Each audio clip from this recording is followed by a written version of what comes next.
Hola, mi nombre es Oscar Ramírez, soy cursante de la clase de Física 1 en la Universidad de San Miguel Arcángel. Vamos a aprender en esta tarde, vamos a desarrollar algunos ejercicios de los tipos de movimientos en varias dimensiones. Iniciaremos primero con lo que es el lanzamiento horizontal, que es un tipo de movimiento. Lo haremos con este ejercicio que tenemos aquí.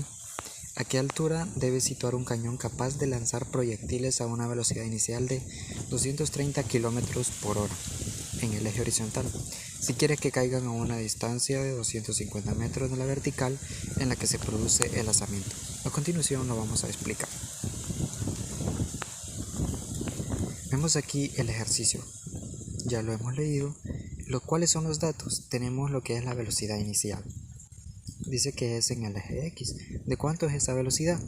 Esa velocidad es de 230 km por hora, los cuales al convertirlos a metros sobre segundos, tenemos una velocidad de 63.8 metros sobre segundos.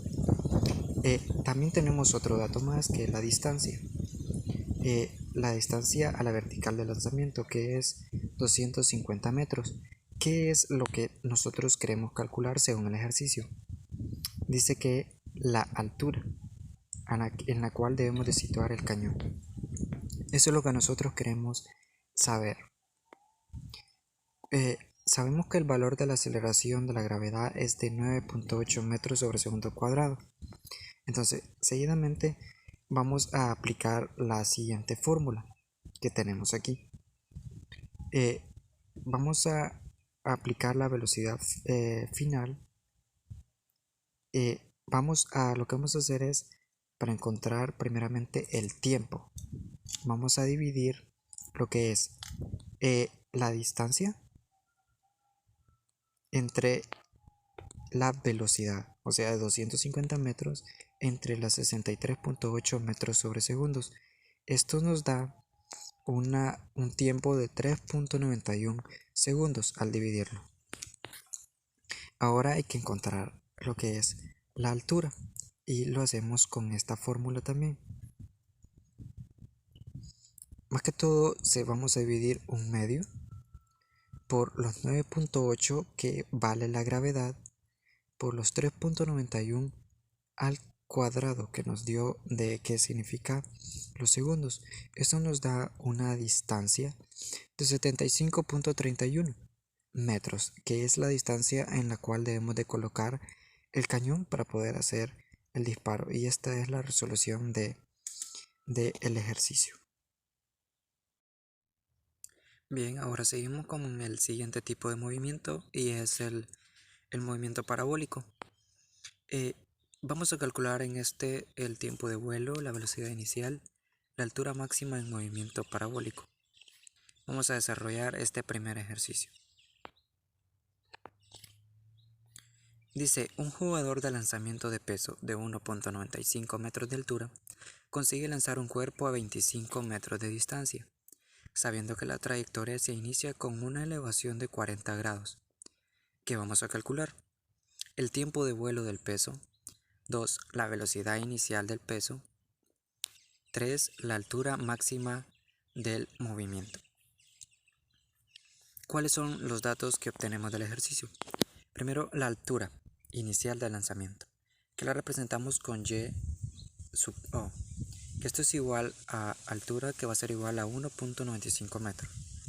También tenemos la distancia final, que es de 25 metros, y el ángulo inicial, que es 40 grados, esto es igual a 0.60 radianes. Vamos a calcular, como les decía primeramente, según el ejercicio, el tiempo de vuelo. Como lo calculamos, lo vamos a continuación. Tenemos aquí la fórmula. Primero vamos a tener que 25 es igual a la velocidad inicial por coseno de 0.69. ¿Qué era este 0.69? Era los radianes por el tiempo. Luego tenemos que 0 es igual a 1.95, que era la altura en metros, más la velocidad inicial por seno de 0.69, que eran los radianes. por el tiempo. Esto va a ser igual a 1 medio por 9.8, que es la gravedad, que no se nos debe de olvidar el valor de la aceleración de la gravedad. Y también por el tiempo al cuadrado. Esto, al desarrollar la fórmula de arriba, al despejar para la velocidad inicial, nos queda 25 sobre el coseno de 0,69, que eran los radianes por el tiempo. Igual la fórmula de abajo no la modificamos. Luego aquí, al desarrollar la fórmula, tenemos que 0 es igual a 1.95 metros, que era de la altura, más la 25 por la tangente de 0.69, que eran los radianes de los grados, menos 1 medio por los 9.8, que es la aceleración de la gravedad, por tiempo al cuadrado. Al desarrollar esta fórmula obtenemos como resultado que el tiempo del peso, o el tiempo de vuelo del peso, era de 2.1 segundos, era de 2.1 segundos. La segunda cosa que vamos a calcular es la velocidad inicial del peso, y tenemos aquí la fórmula, que la velocidad inicial es igual a 25 sobre coseno de 0.69, que eran los grados convertidos a radianes, por el tiempo. Entonces sustituimos los datos en la fórmula y tenemos 25 sobre coseno de 0.69 por 2.1 segundos, que era el tiempo. Esto nos da como resultado 15.4 metros sobre segundo, que sería la velocidad inicial del peso. La tercera cosa que tenemos que calcular es la altura, o la altura máxima del movimiento, y lo obtenemos con la siguiente fórmula: y es igual a h, que es altura, más la velocidad inicial de y, o sea, la velocidad inicial de la altura, por el tiempo, en menos 1 medio por gravedad, o sea, por los 9.8 de la aceleración de la gravedad por tiempo al cuadrado. Entonces modificamos la fórmula y tenemos que y, o sea, que la altura es igual a 1.95, que era la distancia, o la altura de metros, más los 9.8, que es la aceleración de la gravedad, por 1 del tiempo, menos 1 medio por 9.8 de la gravedad por 1 al cuadrado, que era el tiempo. Esto nos da como resultado 6.8 metros, lo cual sería la altura máxima del movimiento. Y así calculamos lo que es el movimiento parabólico. Obtuvimos lo que era la altura máxima del movimiento, que son 6.85 metros. Obtuvimos también la velocidad inicial de peso, que es de 15.4 metros sobre segundos, y obtuvimos también el tiempo de vuelo del peso, que son 2.1 segundos. Bien, ahora vamos con el siguiente tipo de movimiento, y es el movimiento de magnitudes angulares. Vamos a desarrollar el siguiente ejercicio que dice: tengo un tractor amarillo.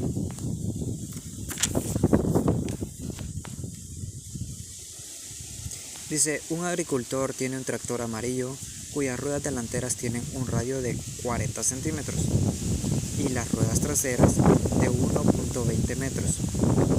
Cuando las ruedas delanteras hayan completado 10 vueltas, ¿cuántas vueltas habrá completado las traseras? ¿Qué es lo que queremos saber aquí? Las vueltas que dieron las ruedas traseras cuando las delanteras ya habían dado 10 vueltas.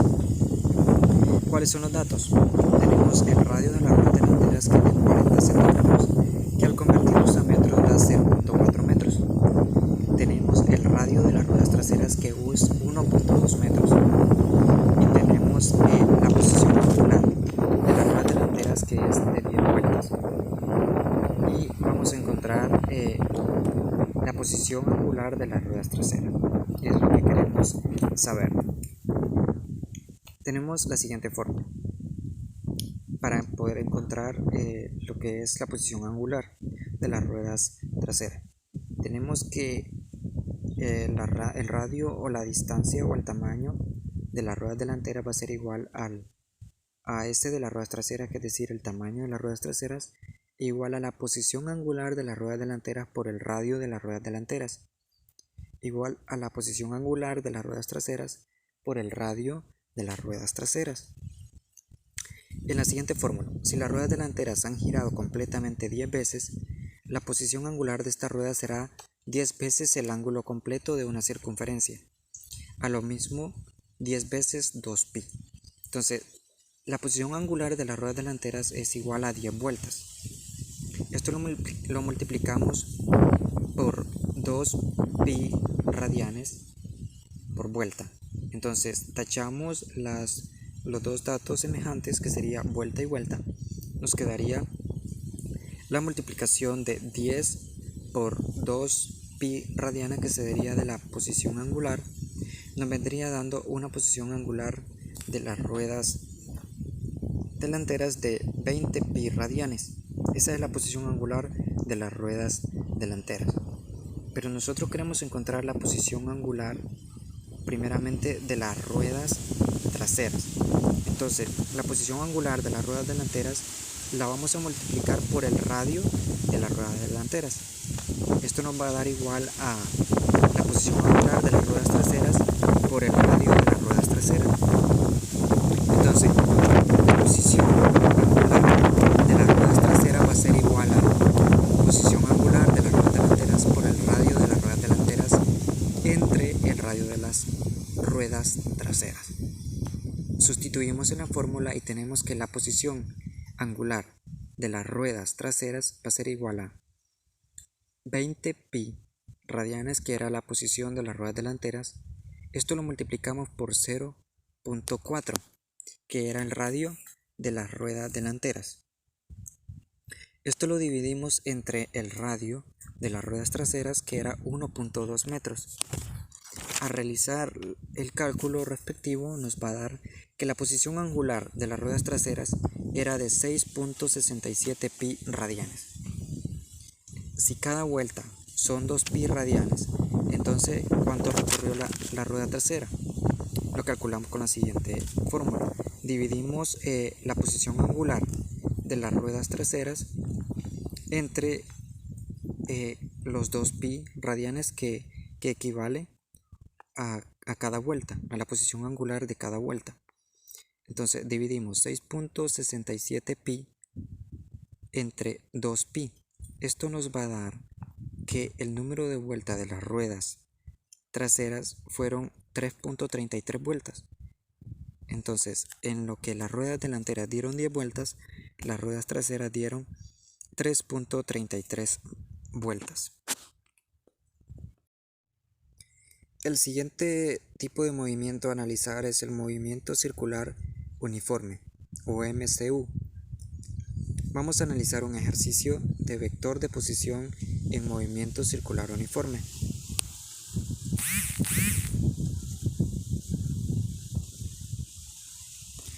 Dice que un cuerpo describe un movimiento circular uniforme de 3 metros de radio.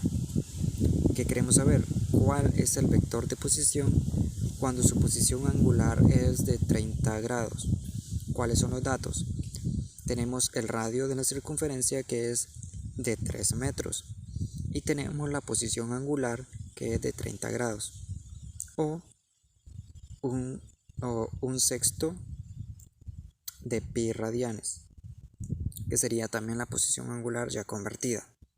Entonces, sabiendo que el vector de posición de un cuerpo de un movimiento circular lo tenemos con la siguiente fórmula, o la siguiente expresión: R igual a X por Y por Y por J igual a radio por coseno de la posición angular por Y por el radio por seno de la posición angular por J.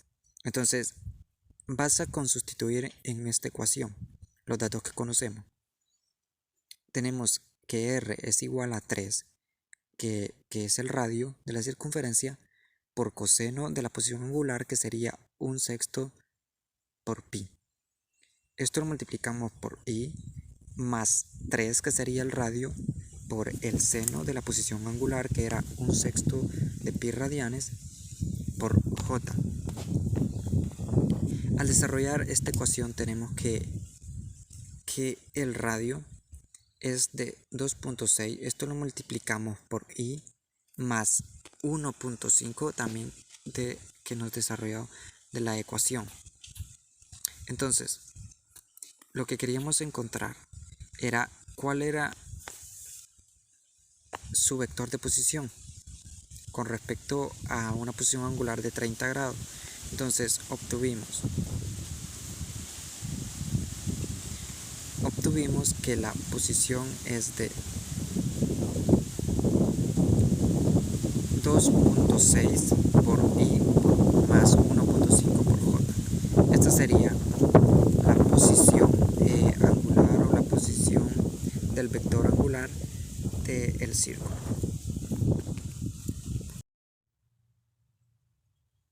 Bien, ahora continuamos con el siguiente subtema, que son las ecuaciones del movimiento circular uniforme. Igual vamos a desarrollar un ejercicio y vamos a desarrollar este que dice aceleración normal en una rueda.